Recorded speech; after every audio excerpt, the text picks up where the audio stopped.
Aujourd'hui, émission toute particulière consacrée aux médias et à l'univers digital, et plus spécifiquement à la radio. Mais avant-propos, avant de discuter tranquillement de tout cela, quelques mots sur notre invité. C'est une personnalité atypique que je reçois aujourd'hui avec grand plaisir, et ce tout d'abord parce qu'il n'est pas issu de la planète sécurité, et deuxièmement parce qu'il a plusieurs vies, et dans chacune de ses expériences, il en est tout ou presque le pionnier.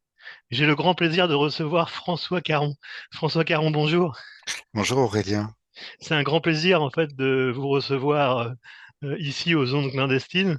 Euh, plaisir, plaisir de découvrir en fait un parcours, puisque tradition oblige aux ondes clandestines. Est-ce que vous pouvez nous retracer votre parcours en jalonnant votre récit de dates et de repères pour qu'on puisse comprendre? Avant toute chose, j'ai compris que vous souhaitiez prendre la parole quelques instants en fait pour des propos liminaires. Je vous laisse la parole. Oui, un tout petit propos liminaire. En fait, je suis une simple personne. Il se trouve qu'il y a eu des hasards dans ma vie, que j'ai été un peu persistant et que le talent s'est développé au fur et à mesure, mais surtout les liens que j'ai tissés avec les gens que j'ai rencontrés et l'équipe qui s'est créée. Voilà, donc je tiens toujours à dire un peu, c'est mon conflit d'intérêt égotique, que j'ai aucun conflit d'intérêt avec mon nombril, que je suis pas là pour représenter Non, d'ailleurs, en fait, ni à aucun propos, en fait, je vous ai fait venir en fait pour valoriser votre ego. Voilà, Ok. et si ça peut inspirer, si ça peut faire rire, si ça peut motiver, ben, j'en serais très heureux. Bah justement, comme on va le voir en fait dans quelques instants, votre parcours est atypique et il est jalonné en fait de points de repère dans le temps en fait qui font écho avec toute une génération, parce qu'on va le voir avec les radios pirates, le développement du digital.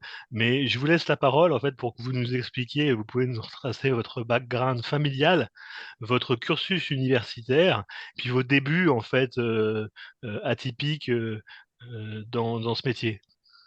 Alors j'ai toujours été éclectique en fait. J'aimais bien écrire, dessiner, peindre, faire de la musique, jardiner. Enfin voilà, j'ai toujours été curieux et j'ai même appris des langues comme ça en rencontrant des vieux dans la rue pendant que les autres restaient à l'hôtel. C'est ma forme d'esprit et d'être ouvert. Et ben oui, en fait, j'ai eu plusieurs vies en tant qu'étudiant et plusieurs vies en tant que profession. En tant qu'étudiant, j'ai pas voulu me fâcher avec papa. Et il pensait qu'il fallait faire un métier qui rapporte, donc il voulait que je sois comptable. Votre père faisait le même, ce métier, comptable, non? Ou c'est... Non, mon père, mon grand-père. Alors mon grand-père est parti d'une famille qui avait pas mal d'argent, mais il était amoureux. Et il est parti avec la fille du garde-barrière. Et il est D'accord. monté à Paris avec son baluchon dans un petit hôtel où il fallait descendre du cinquième étage. Il n'y avait pas de toilette, casser de l'eau dans la cour l'hiver. Et Ah quand oui. c'était gelé, c'était pas évident. Voilà. Et puis je pense que ça a été la même chose pour mon père. Ça a été un mariage d'amour aussi. Quelle Et était mon sa père, profession? alors mon grand-père a commencé à pousser des chariots au fond de la Samaritaine, au sous-sol, et il est devenu administrateur. Mhm. Et c'est une personne qui a jamais parlé, plutôt un faiseux qu'un diseux. Et un jour, parce que j'ai fait quelques remplacements assez jeunes, 17 ans à la Samaritaine, j'ai vu une file d'une quarantaine de personnes qui venaient me remercier, enfin le remercier.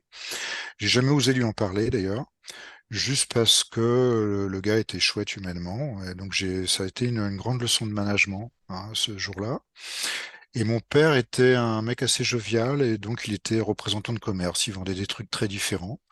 Et ça m'a donné aussi l'occasion, bah, c'est peut-être la seule fois de ma vie où j'ai usé de mes relations, d'être vendeur et démonstrateur au Samar, à la Samar, au BHV. J'ai appris beaucoup de choses avec le contact humain. D'accord. Euh, donc après, on avance un peu dans le temps, en fait, votre Donc carrière. mais comptable, ça me plaisait pas. En fait, c'était intéressant parce que la vision des chiffres, des probabilités, des stats, de la gestion, de l'économie, du droit, tout ça m'a plu, mais je trouvais le milieu dans lequel j'étais servile et stérile, avec les rallyes dans les châteaux, etc. Ça m'a prodigieusement embêté, donc je citerai pas l'école. C'est un milieu social qui m'a qui m'inspirait pas, quoi. J'y trouvais pas Vous de. avez essayé de vous extirper de votre milieu social, là, c'est ce que vous nous expliquez.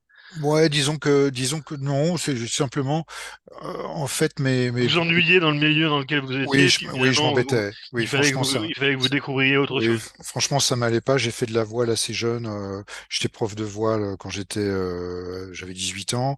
J'avais le droit de sortir quand il y avait tempête. Donc, j'étais un gars qui pouvait rester des journées tout seul.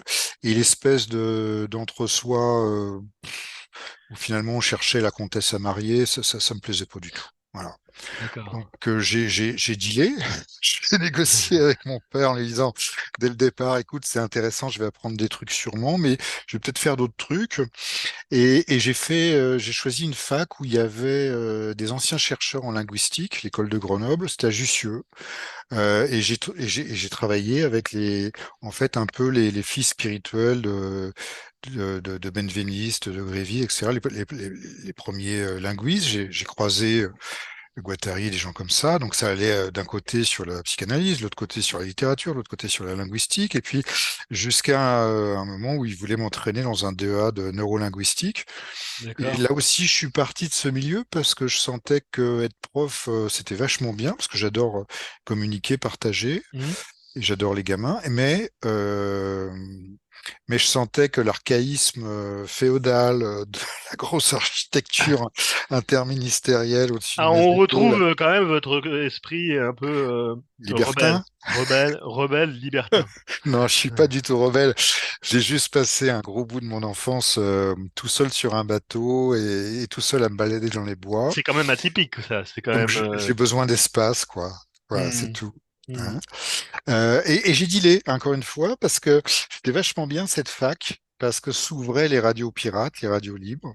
Et ça m'a D'accord. permis pendant 4 ans d'en faire une vingtaine, de créer un média alternatif qui s'appelait SOS Radio Libre, où on m'appelait. Alors, on va s'appesantir un peu sur ce début des radios libres. En fait, comment ça a débuté? En fait, comment vous vous êtes retrouvé dans l'aventure, en fait, en tant que finalement pionnier de, de cette entreprise? C'est une histoire de gaucho, en fait. Moi, je suis très apolitique, mais à la fac où j'étais, il y avait quand même beaucoup de, voilà, De gens de gauche? voilà, d'apprentis sociaux, comme je dis. J'ai toujours beaucoup d'ironie hein, sur la politique parce que Ouais. depuis 40 ans, ça nous a pas fait avancer, donc il doit y avoir des raisons derrière tout ça. Vous voulez laisser une empreinte? Non, on verra. Oh, je laisserai rien du tout. Hein. Vous savez, j'espère laisser des gens heureux, c'est tout ce que je voudrais laisser. Il se trouve que j'ai rencontré les gens de Radio Tomate, qui étaient des joyeux gauchos, donc il y avait Guattari, etc. Et j'ai fait de la radio dans la cuisine de Félix Guattari, le grand psychanalyste moderne, machin, bon, Ah oui. qui est mort hein, aujourd'hui. Et je le voyais arriver en robe de chambre le matin, se servir un peu d'eau dans l'évier face Ah oui, à la c'était un table de peu. mixage. Et ouais, c'était un peu chaud. Hein. C'était très marrant. Donc voilà, ça a commencé comme ça. Moi, j'ai trouvé que c'était une bonne expérience en termes d'intercommunication et au plan social. Et donc, j'ai piqué à ça et j'ai fait une vingtaine de radios, dont une où j'ai sévi comme directeur d'antenne pendant 2 ans pratiquement, qui avait En une fait, vous grosse. faisiez des passages en radio libre, en fait, mais à tel point que vous commenciez sur une radio, puis elle était censurée ou elle fermait, et puis après, vous démarriez sur une autre. C'est comme ça que ça se Non, alors passait? je les ai à peu près toutes rencontrées. Et après, c'est un problème d'affinité. Mhm. J'ai toujours été touché à tout, donc j'avais envie de toucher à tout, à la fois au programme, à faire moi-même des émissions, à imaginer des concepts avec des gens. Et donc, j'ai rencontré pas mal de radios où j'ai exercé un peu, et puis certaines, je les trouvais, comment dirais-je, je trouvais qu'il y en avait que pour 2 ou 3 personnes et c'était pas ouvert. On est en quelle année, là? On est en 80, 81, 82, 83, 84. Ah oui, oui. Voilà. D'autres, elles étaient très politiques, il y avait des partis derrière. D'autres, elles Donc étaient... Mitterrand, qu'on comprenne bien, en fait, en 81, finalement, libère un peu ce paysage Ouais, alors faut y audio, aller. Alors attends, entre faut y... guillemets. faut y aller doucement parce que si tu veux, moi j'ai vu les trucs de l'intérieur. Je vais te faire mon résumé vu de ma fenêtre. Vu de ma fenêtre, c'est un bon outil de propagande pour se faire élire. pour aller Mhm. ratisser un peu d'électorat. Mhm. En plus, c'est un peu Gavroche, donc ça plaît bien à une certaine population. Il y a les flics qui courent derrière, donc c'est une bonne publicité. Ça a commencé en 79 avec des syndicalistes, donc plutôt Lorraine Cordacier, des radios comme ça, en lutte sociale. Et puis après, l'ouverture du truc, c'est pour faire sympathique, mais la plupart des radios qui ont eu des fréquences, c'était quand même à but de business ou à but je dirais, de service rendu, hein. Bon, voilà, il y a un fils de ministre qui a eu sa licence ou une partie de licence. Les licences se revendaient. Il y a une radio très connue au niveau national aujourd'hui. Il y a un parti politique qui est dedans, qui avait des parts à l'époque. Je sais pas s'ils ont vendu depuis, mais ça a été du grand mercantilisme, hein, Oui, c'est pas ce qu'on lit finalement sur Wikipédia, hein. Oui, mais Wikipédia est un outil de normalisation, faut pas se leurrer. Oui, c'est sûr. Donc, il y a eu la période Radio Pirate. En fait, Radio Pirate, ça nous mène sur quel intervalle, ça? 80, Je te dis 80-84. En 84. 84, clap de fin, saisie de tout le monde. Moi, à ce moment-là, Là, la c'est la radio. nostalgie un peu, en fait, en 84. Alors oui, pour une raison, non pour la chose, parce que c'est bien, j'ai découvert d'autres horizons entre-temps. Oui, pour une raison, je donnerais toujours cette fonction sociale que remplissait la radio à l'époque. Il m'est arrivé d'avoir un gars qui nous insulte 14 fois. Moi, je censurais pas, et qui raccroche. Le type rappelle, je lui dis, mais attends, je veux savoir pourquoi tu me traites de con, c'est quand même intéressant. Ouais, Et finalement, il me livre son truc, quoi. Il me dit, je suis mal, ça va pas, ça fait chier, j'ai pas de boulot, etc. Et c'était une époque, et je pense que ça peut encore marcher aujourd'hui, où cette spontanéité, ce collectif, bon, moi, je suis tout simplement dit, est-ce que quelqu'un peut lui trouver un job? Voilà, c'est aussi simple que ça. Et à 5 heures du mat, le gars nous avait tensé vers 2-3 heures. Il y a un type qui nous a appelé en disant, bah moi, il vient, là, s'il vient dans l'heure, je le prends à l'essai et tout. Et le type a rappelé à 6h30, il embauchait chez un boulanger et chialait. ouais. Bon, si tu veux, ça met un peu les poils quand tu vois un truc comme Mm, ça. mm. Ce que je trouve intéressant dans le média, c'est le terme étymologique, hein, c'est le linguiste qui parle. D'accord. C'est le médium, c'est le truc qui est au milieu, c'est le pont entre Mm, toi et moi, entre le mm. gars qui nous écoute et nous. La passerelle, Et c'est la passerelle, ouais. C'est ça qui est intéressant. le pont, Ouais. qui est intéressant. Donc la On nostalgie, est, oui, pour ça. donc on va pas vous faire pleurer davantage.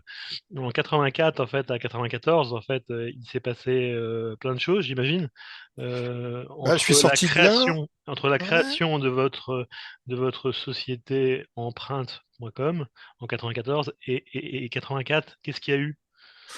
Alors, il y a eu que j'avais appris un métier, en plus de mes formations initiales, j'avais appris à réaliser, à monter, à gérer en fait tout le cycle audiovisuel. Je commençais à verser côté vidéo. Et donc, j'ai vendu ce savoir-faire. Donc, je suis devenu DIRCOM en stage d'une radio officielle, elle, de 50 employés, qui avait été fondée par l'administrateur de Radio France. J'ai fait différents trucs comme ça. Et de fil en Ouais. aiguille, je me Des suis... trucs intéressants quand même, en fait, qui sont quand même, Ouais, parce qu'on minimise un peu le, le côté intéressant, mais c'est quand même une expérience, en fait, extrêmement riche, extrêmement importante bah, et surtout il y en a eu influente. plein. Il y en a eu plein, en fait. Si je vais au fond, j'étais aux tables le soir avec Langlois, le directeur de Cinémathèque, parce que je connaissais une journaliste et j'étais un peu dans ce milieu. Euh, je, je, je, Vous auriez j'ai- pu être journaliste, en fait, je peut-être? crois pas. Non? Je crois pas. Je crois que j'étais formateur CFPJ à un moment donné. Oui? J'étais agent, hein, de musicien dans le jazz. Parce que vous J'ai les avez côtoyés quand même un petit moment, en fait, et puis... Ouais, mais je crois pas que j'aurais pu être journaliste parce que s'il y a le côté liberté sur l'eau et dans les bois, il y a le côté j'ai envie de dire ce que je pense et je pense que c'est pour ça que j'ai pas été Vous prof. pensez qu'un journaliste, en fait, ne peut pas dire ce qu'il pense, en fait, complètement. C'est-à-dire il est un peu contraint par les médias, en fait, qui l'entourent. Ah bah, carrément aujourd'hui, si vous êtes Ouais, dans l'établissement, vous pouvez pas. c'est ça. Hmm. Et en fait, c'est une erreur du système, ça, parce que cette autocensure ou cette pression personnelle, elle amène rien de bon. Et c'est plus simple. Moi, je regrette intensément les années 80-90 où on avait le droit de déconner. Parce qu'en Ouais, fait, il n'y a rien de plus sain et quand l'individu rigole, je pense qu'il réfléchit plus et il fait des choses mieux. Alors après, je suis pas d'accord du tout avec des trucs que j'entends à gauche et à droite en disant c'est parce que c'est les intérêts des suprêmes à faire plus d'argent et à maîtriser la planète. Non, je crois que c'est simplement que la période est triste et qu'on a oublié que rigoler c'était sain, c'est tout. Je d'accord. crois que faut pas avoir de nostalgie là-dessus et il faut pas avoir de regrets parce que ça reviendra, hein. C'est vrai, en fait. Plusieurs expériences, en fait, pour nous amener à 94. 94, c'est la création d'Empreinte. Alors, j'avais antérieurement commencé mon Oui. boulot en proposant à gauche à droite, je sais faire ça, est-ce que vous en voulez? J'ai fait un peu tous les studios de prod aussi. Je suis tombé sur des mecs fabuleux qui ont créé les musiques de Soupline et de Ah oui. Dim. Tu vois, ça.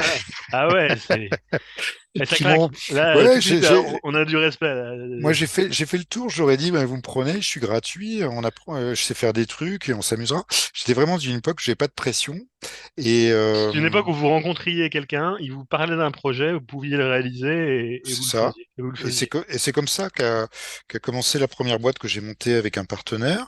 Lui avait des visions un an après, le truc marchait bien, hein, ça faisait à peu près. Finalement, c'est une forme de management tranquille, cool, avec bien sûr du sérieux, en fait, mais plutôt cool, en fait, comme management, non? Qu'est-ce que vous en pensez? Bah, je pense que quand tu fais bien ton job et que tu es sympa humainement, c'est 10 fois mieux que quand tu fais bien ton job et que tu es un horrible calculateur, quoi. Ouais, c'est sûr. C'est C'est tout. sûr. C'est sûr. Donc, en fait, quelles ont été vos motivations pour fonder Empreinte en 94? Et comment est-ce que vous avez vu l'évolution du digital média depuis lors? En fait, comment est-ce que vous, avec le recul, vous avez perçu cette évolution? Empreinte, c'est malgré moi. C'est parce que depuis, pardon, Empreinte, c'est malgré moi. C'est parce que depuis 3-4 ans, je bossais en indépendant et j'avais un bottin et j'avais décroché une trentaine de téléphones et je m'étais fait un client qui était Renault pour la communication interne, à la direction de la qualité, où je faisais un journal mensuel qui était un truc un peu confidentiel. Et puis pour les cadres, etc. Et puis de l'autre côté, je faisais toute la pub de Carrefour pour une grosse agence de pub.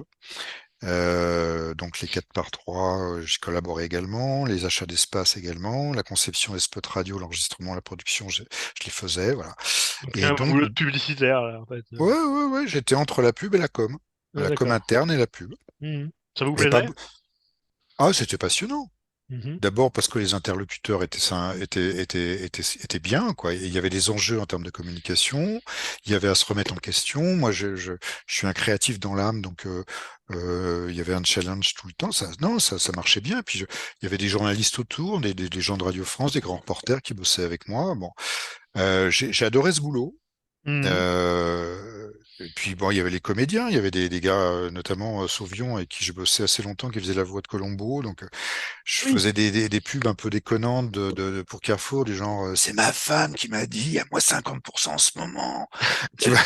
Ah ouais, Bon, après on m'a en fait l'éclat total sur la pub. ouais, mais je crois que c'était une époque où on pouvait faire le double effet qui se coule, quoi. On pouvait faire à la fois très très efficace et assez sympathique. Hein. D'accord. Donc là, j'imagine Euh, que... Est-ce que vous pouvez nous partager une expérience marquante de vos débuts à la radio et dans les médias qui a influencé après votre approche entrepreneuriale, votre approche managériale en fait en tant que chef d'entreprise? Ouais, parce que quand j'ai dirigé vraiment une radio, c'était en 82-3, il y avait 50-60 personnes avec des cultures différentes, fallait tourner les antennes. C'était aussi un problème logistique, hein, parce qu'on était nombreux, mais aussi parce qu'il fallait que l'antenne fonctionne techniquement. Donc c'était un gros standard téléphonique, une grosse régie technique, une grosse antenne, un gros émetteur, Oui. des grosses emmerdes avec les voisins, il fallait gérer tout ça. Euh, si tu veux, c'est comme ça que j'ai rencontré à un moment donné Siegel, qui était le fondateur d'Europe, enfin le directeur d'Europe, exactement. C'est pas le fondateur, c'est le directeur, et qu'on a failli revendre une fréquence où je bossais comme directeur technique.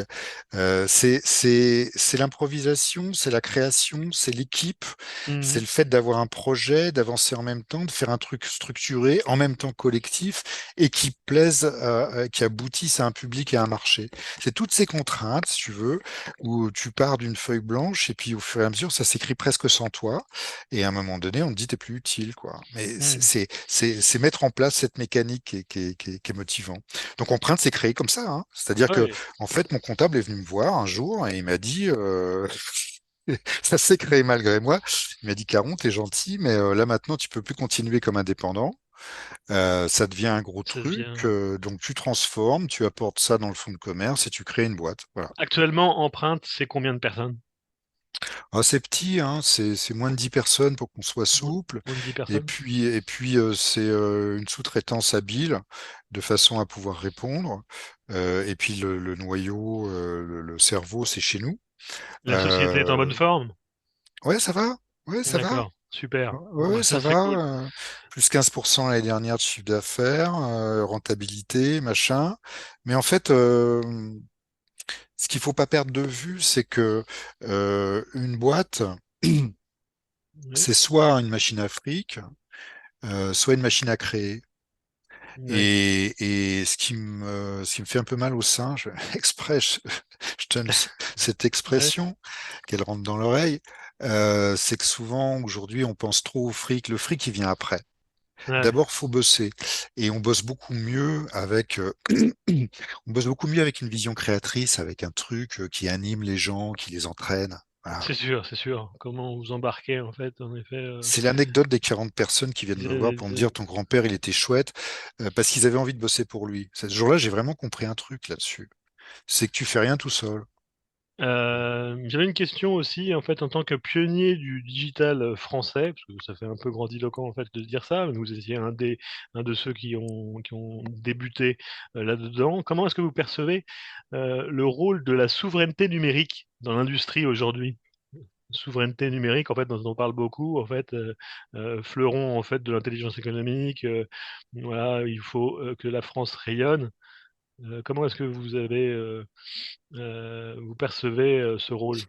Alors, un, 2, 3 pionniers, oui, mais c'est pas grandiloquent, hein. Tu vois, on a commencé à faire tous les CD-ROM de Wanadu à El CompuServe. Bon, voilà. Oui, on n'a pas à De là, rougir sur le terme, en fait. non, non, non, parce que si tu veux, moi j'ai mon premier PC au tout début des années 80, ça clignotait avec ces deux points. Après, j'ai eu 10 marques différentes et je les ai fait marcher entre elles. Il y avait les gens de Noël Bull qui venaient à la maison pour regarder comment c'était.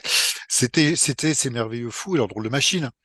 Il y a une vague, hein, on a pris une deuxième vague, une troisième vague, on a fait le CD-ROM, puis les directions Internet, puis les logiciels, puis les plateformes, puis le cloud, puis machin, puis bidule. Bon, c'est pas c'est pas on est génial, c'est on a le pied marin, quoi, c'est tout.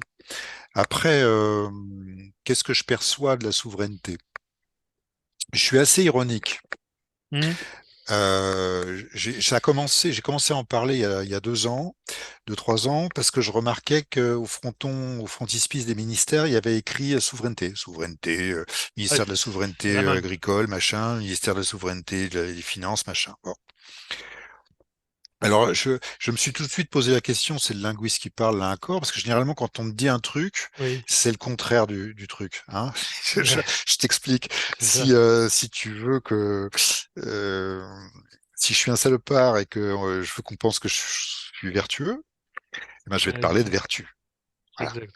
Donc, la souveraineté, comme il y a un gros remugle sur c'est quoi l'Europe, est-ce que ça va dans le bon sens, est-ce qu'on nous écoute localement, est-ce que c'est vraiment une composition des différents États et de leurs lois, et c'est quoi ce machin, puis les gens ont voté en 2009, puis ils ont dit non, on leur a fait oui. Tout ça est en fait très paradoxal. Et donc, quand on te cite comme ça un mot, il signifie non simplement ce qu'on veut qu'il signifie, mais aussi ce qu'on veut pas en termes Ouais. de contre-pensée. Et c'est À chaque fois que vous développez en fait un argumentaire, vous revenez à vos anciennes formation de base, la linguistique, et du coup, vous expliquez en fait les choses par ce biais-là qui est tout à fait intéressant, en fait, je trouve. Parenthèse, l'informatique, c'est la science de l'information. Exactement. Et la linguistique, c'est la science du langage. Hmm. Et actuellement, on ne fait pas d'intelligence artificielle sans se baser sur le langage. Parce qu'il y a et du logiciel et du Large Model Language, hein, du LLM. Ouais, Donc tout est basé sur le langage. La pensée n'existe pas sans le langage. Elle peut pas se matérialiser. ouais. Le logiciel non plus, l'informatique non plus. Donc c'est un peu la base. Si tu regardes Tout est à la base. Ouais. comment on communique, tu peux définir beaucoup de choses. Tu peux Ouais. comprendre beaucoup de choses. Vous, c'est à la fois la linguistique, mais aussi la sémantique, en fait, la justesse du mot, en fait, pour essayer de comprendre son étymologie et savoir hein, quelles sont les conséquences, pas les conséquences, mais le tournant, en fait, du terme, en fait, et son périmètre et ses conséquences. Alors la sémantique, oui, parce que le sens, Mm. un mot, c'est le signifiant et le signifié, c'est à la fois ce qu'il dit et ce qu'il porte. C'est comme un arbre avec son écorce. Oui. L'épistémologie aussi, c'est-à-dire les signes. Euh, Quatre mots ensemble, ces quatre mots-là, c'est pas la même que ces quatre autres mots-là. Il suffit d'une petite subtilité dans la compréhension pour dire la même chose dans la phrase. Le français est génial pour ça.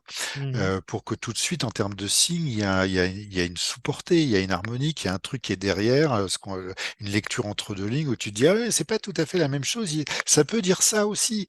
Hein. Donc oui, c'est intéressant, y compris ce que je dirais le non-verbal, parce que lorsqu'une personne parle, tu entends ses inflexions, ses intonations, ça transpire l'humanité, tout ça. Alors, C'est très intéressant. on va revenir en fait à Empreinte après cet interlude en fait hyper intéressant linguistique. Comment vous avez adapté Empreinte aux évolutions technologiques majeures depuis sa création, notamment dans le contexte de web et des communications digitales? Est-ce que vous avez fait un effort pour toujours vous mettre à jour? Comment ça s'est passé en fait? Ou alors finalement, comme au début, c'est par hasard et finalement, le hasard fait bien les choses. Il y a les rencontres, des gens qui te disent Oh, je ouais. voudrais faire telle chose, est-ce que vous sauriez? Mhm.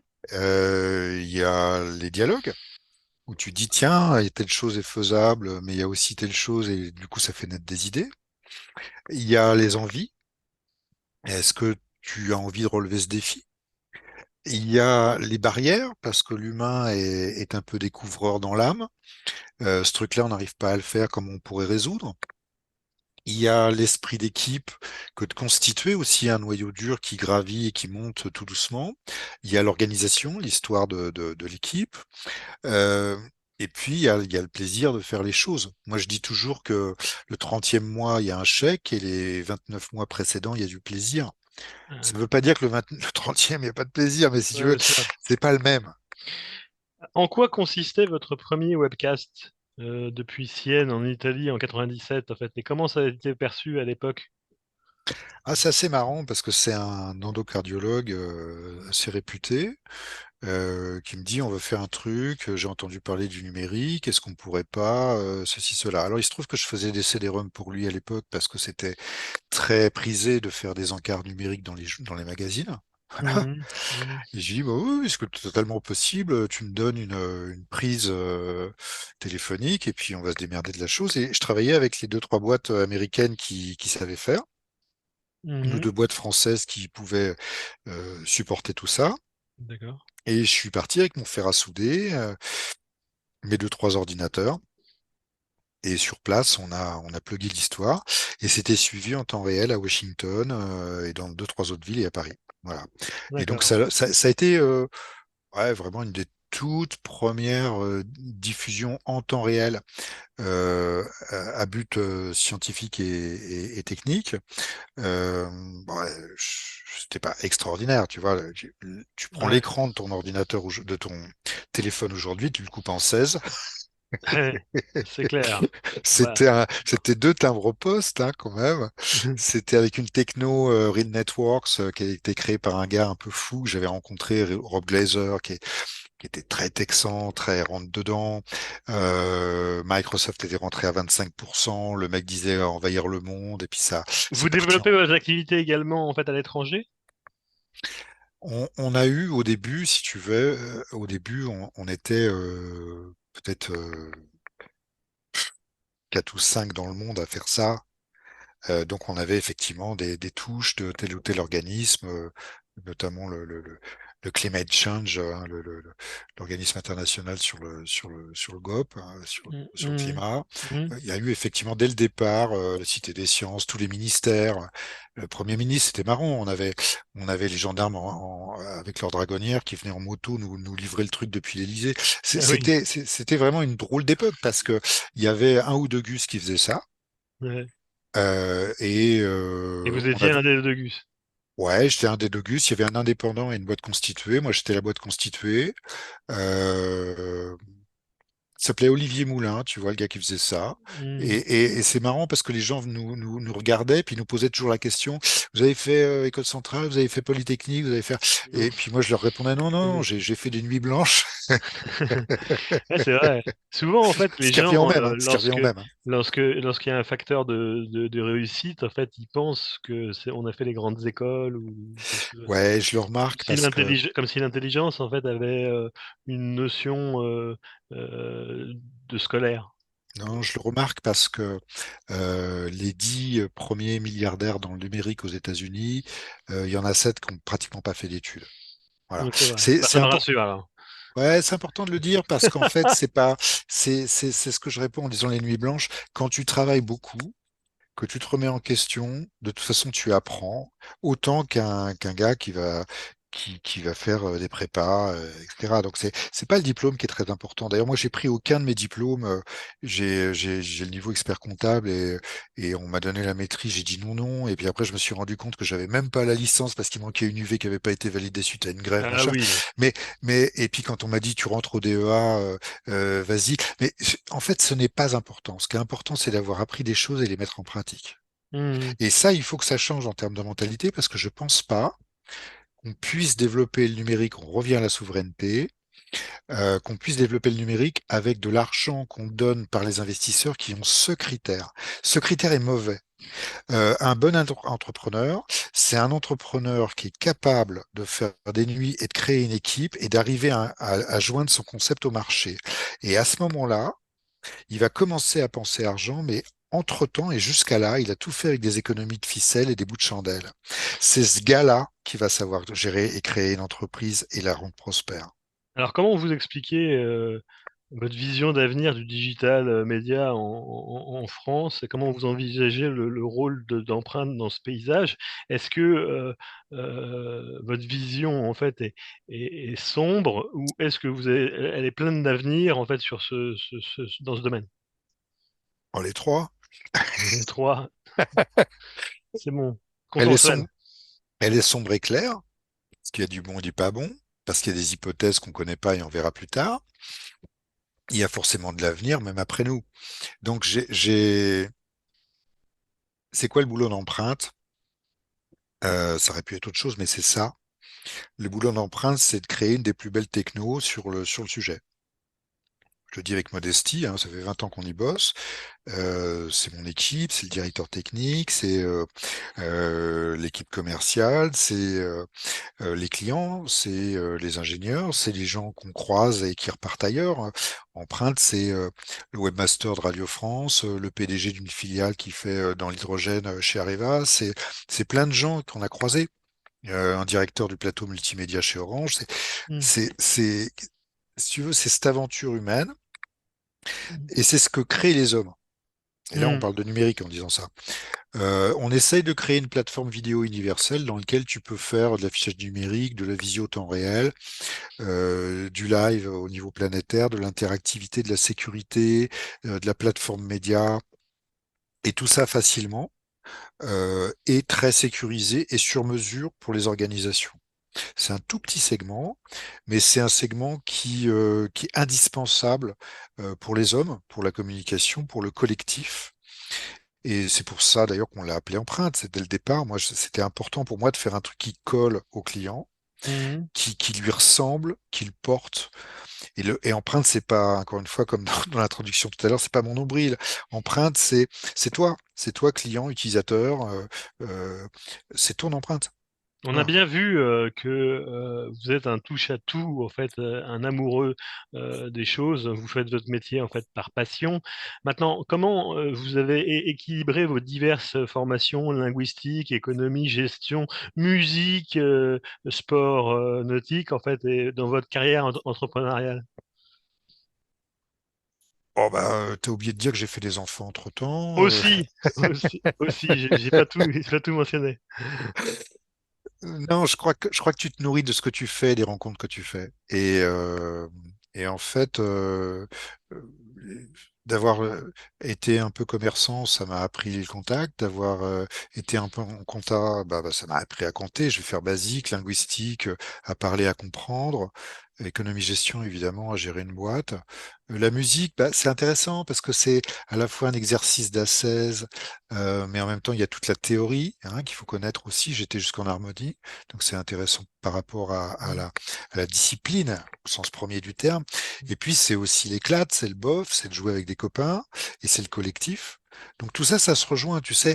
Il y a pas de, dans les choses que j'ai faites, en fait, j'ai mon fils aîné qui dit toujours, Papa, je me rends compte que tu fais le même truc depuis 40 ans. Et en fait, tout ce que tu as fait toute ta vie se complète autour de ça. Ça, c'est l'histoire d'une vie, basta. Tu vois, un gars qui Ouais. fait le même boulot en tant qu'employé dans une mairie, Hmm. il fait peut-être des trucs magnifiques qu'on voit pas. Il se trouve que dans mon parcours, j'ai effectivement surfé pendant 30-40 ans sur les médias puis le numérique et qu'on voit un sillage en disant, tiens, ce mec, il est parti là-bas, il est arrivé ici. Bon, oui, mais c'est un parcours comme un autre. Là où on est dans son existence, euh, la représentation de l'existence, c'est est-ce qu'on se casse la gueule ou est-ce qu'on reste en Hmm. équilibre? Le seul Hmm. truc où j'ai eu du mérite, c'est que je suis un peu près resté à l'équilibre. Voilà.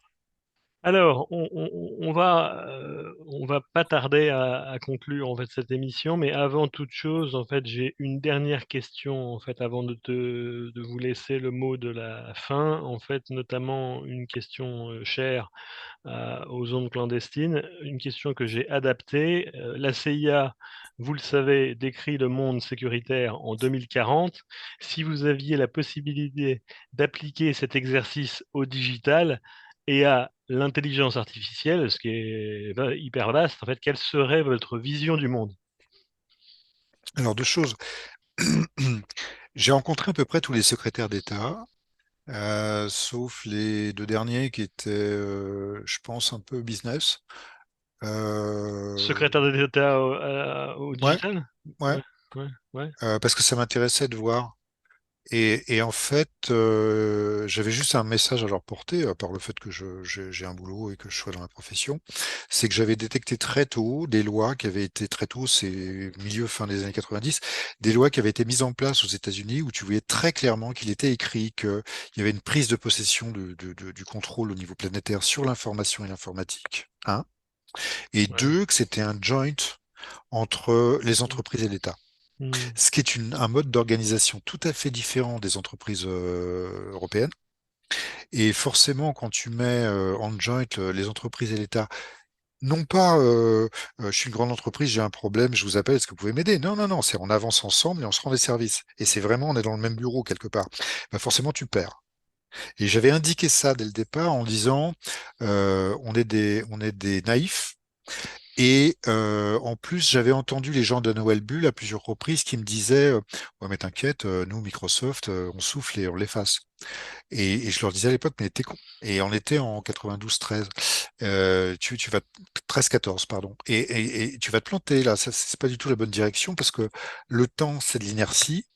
Et si tu commences pas tout de suite à mettre en place tes trucs, tu vas être effacé. mm, Donc voilà pour la partie réponse CIA. On mm, est effectivement face à des acteurs. Je peux parler de la Chine, je peux mm, parler des États-Unis, je ne sais pas quoi dire sur la Russie, qui sont des blocs en termes de population plus grands en termes d'homogénéité que le nôtre Mhm. et mieux organisés. Donc, c'est difficile de lutter contre un sumo quand tu es un Biafrais. Pardon pour Mhm. les Bien sûr, comparaisons, ouais. je ne veux vexer personne, mais l'image est flagrante. Mhm. Après, est-ce que tu veux qu'on parle d'IA? Ah, l'IA, c'est une manipulation de langage. Il faut bien comprendre que l'intelligence est intelligence, elle peut pas être artificielle ou humaine ou Ouais. naturelle. On parle d'intelligérer, gérer entre soi. Donc, Ça représente en fait, j'en parle parce que ça présente en fait des gros intérêts que les grosses structures en fait d'entreprises en fait sont massivement intéressées par l'IA et que finalement au niveau de la prospective en fait vous pouvez en fait nous apporter des éléments de réponse. oui, oui, mais on va faire une transposition avec 1900, 1880. En 1880 et quelques, on avait déjà tout créé sur les différents modes électriques, atomiques, Mm. physiques, les différentes motorisations, etc. On avait déjà tout.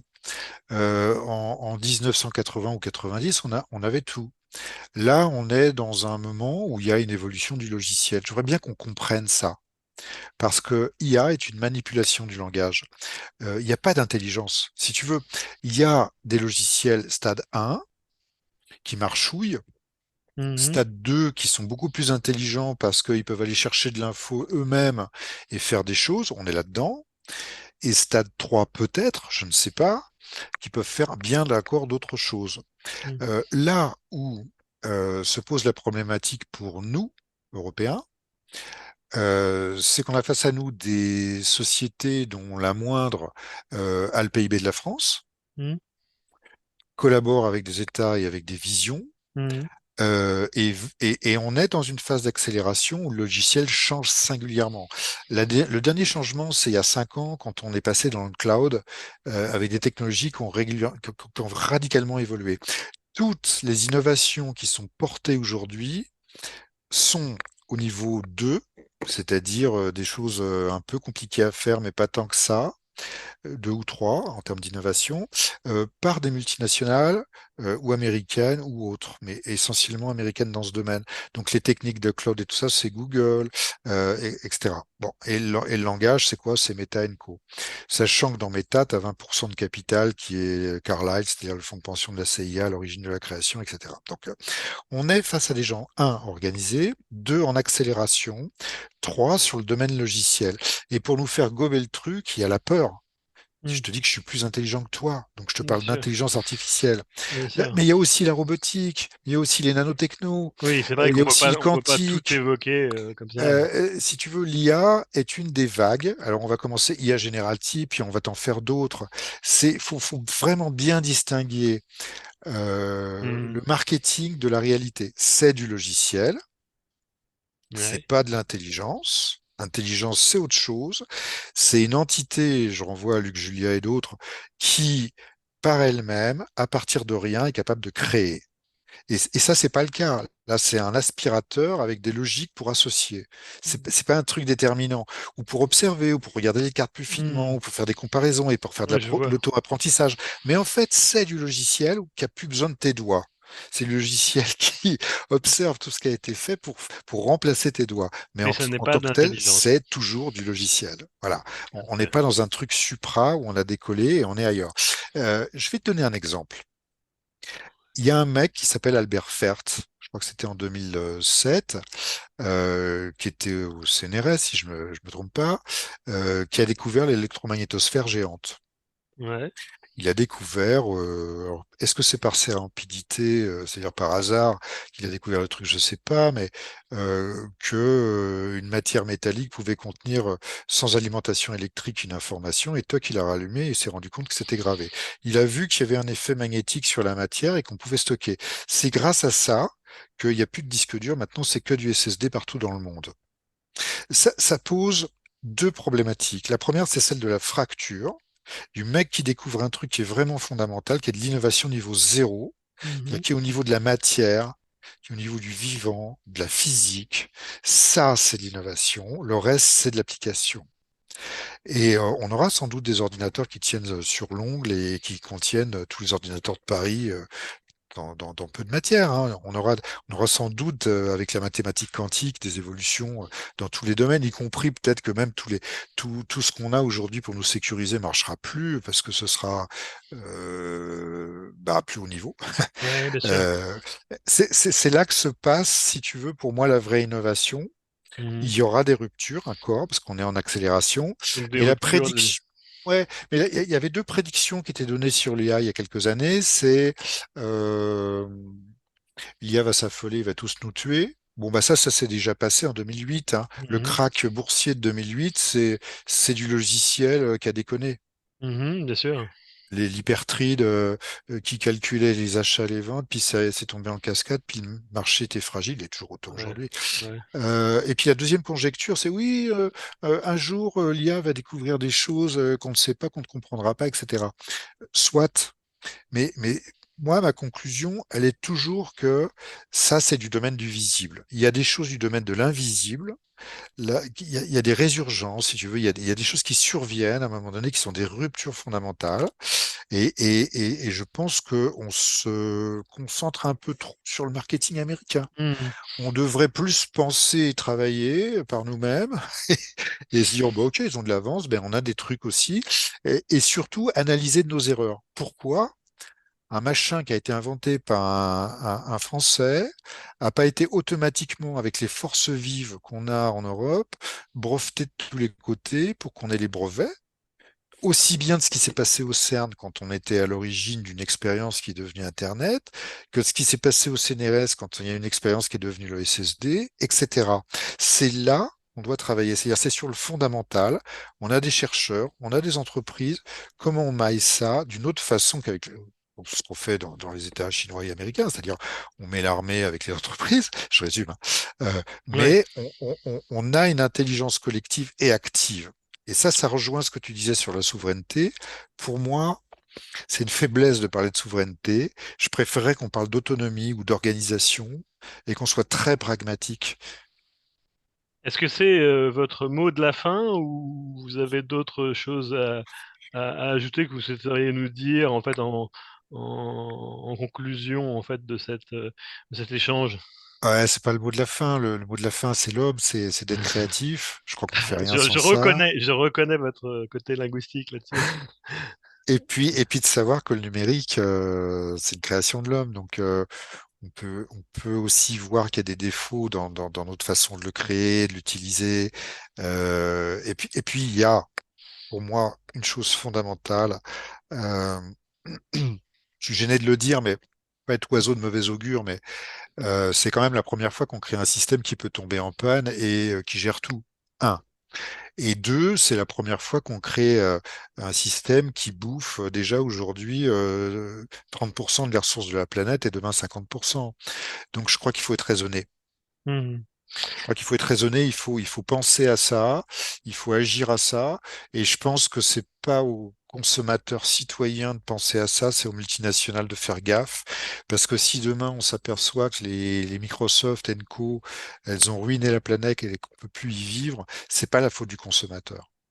Voilà. C'est vraiment la faute des mecs qui tiennent les rênes du business, de faire attention à ce que le business dure.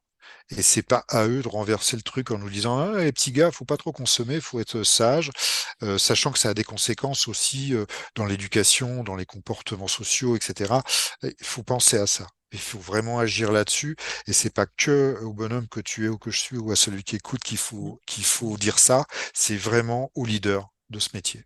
Mmh. On arrive, au terme donc de cet échange. Un grand merci, François, pour, m'avoir accompagné, tout au long de cette émission, consacrée, au monde digital. Si je vais reprendre une phrase que vous avez dit, tout à l'heure, et qu'il faut apprendre et mettre en pratique et c'est ce que je vais faire, de ce pas. Voilà, je vous remercie en fait pour la disponibilité et je vous dis à très bientôt pour un autre univers des volets de la sécurité. Merci beaucoup, c'était un plaisir. Merci, au revoir. Au revoir.